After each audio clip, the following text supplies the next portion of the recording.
Halo guys, halo teman-teman semua. Hari ini hari Jumat. Berisik banget sih jalanan. Aku hari ini lagi di Mahameru. Lagi ya nongkrong sih sebenarnya, nunggu kelas biasa. Terus itu juga sekalian ngerjain tugas PHI. Mari kita lihat ke dalam. Sudah ada teman-teman semua. Oh ya, kita lihat ya guys. Ada Oji. Oji. Oji santai kawan. Ada Aldi juga. Fatih, gimana guys? Gimana guys hari Jumat guys? Nah, ini mau membahas metodologi debat HI ya. Debat pertama, debat kedua, debat ketiga. Ada Pikir juga gitu. Ya udah sih, kita siap-siap dulu ya guys ya. Setting kamera dulu. Ya sudah. Nada. Ya Allah. Oke, apa aja sih hari ini? Kita mau bahas apa sih kakak-kakak, teman-teman semua? Nah, kita hari ini mau ngebahas first debate, second debate, dan third debate di hubungan internasional. Boleh dong jelasin apa aja sih itu? Nah, kalau first debate-nya saya yang jelasin duluan. Oke, boleh. Boleh. Nah, perdebatan antara idealis dan realis merupakan salah satu diskusi paling dasar di dalam pembelajaran hubungan internasional. Kedua pendekatan ini menawarkan perspektif yang beda mengenai bagaimana negara dan aktor-aktor HI berinteraksi dan juga bagaimana kebijakan luar negeri seharusnya dibentuk. Apa aja sih itu kak anunya? Nah, kalau pendekatan pertamanya itu ya ada pendekatan realis. Orang realis ini berfokus di kekuatan dan kepentingan negara sebagai aktor utama dalam sistem internasional. Mereka menganggap bahwa politik internasional adalah arena yang bersifat konflik, di mana negara berusaha memaksimalkan keamanan dan kekuatan. Nah, terus ada pendekatan kedua yaitu idealis.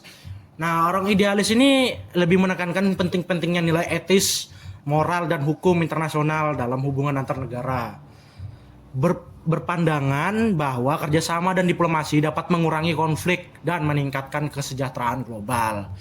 Apa aja sih kak kesimpulannya? Nah, jadi kesimpulannya itu perdebatan antara idealis dan realis itu dalam metodologi HI mencerminkan dua pendekatan yang sangat berlawanan, sangat berbeda dalam memahami dinamika internasional. Sementara realis lebih berfokus pada kekuatan dan kepentingan negara mereka sendiri. Tetapi idealis lebih menekankan kepada nilai-nilai etis dan kerjasama dalam penerapannya.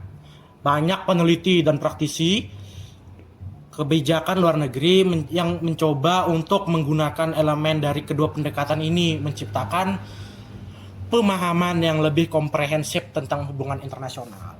Oke, terus itu apa sih kak debat kedua tuh dalam hubungan internasional tuh apa sih? Gitu. Kita oper Nah, ke Fatih. gantian ya. Oke, boleh. Apa Ini itu, Kak? perdebatan kedua ini membahas tentang metodologi HI terhadap kayak tradisionalis dan behavioralis. Nah, memasuki debat kedua ini membahas bagaimana sih metodologi HI itu, seperti apa sih metodologi HI itu, apakah dia harus bersifat tradisionalis atau bersifat behavioralis. Nah, tradisionalis itu maksudnya adalah metode HI itu harus berlandaskan secara tradisional. Nah, tetapi kaum behavioralis mengatakan tidak seperti itu. Mereka mengemukakan bahwa metodologi HI itu harus bersifat ilmiah, yang berarti HI itu harus ilmiah agar dapat dianggap layak sebagai ilmu sosial.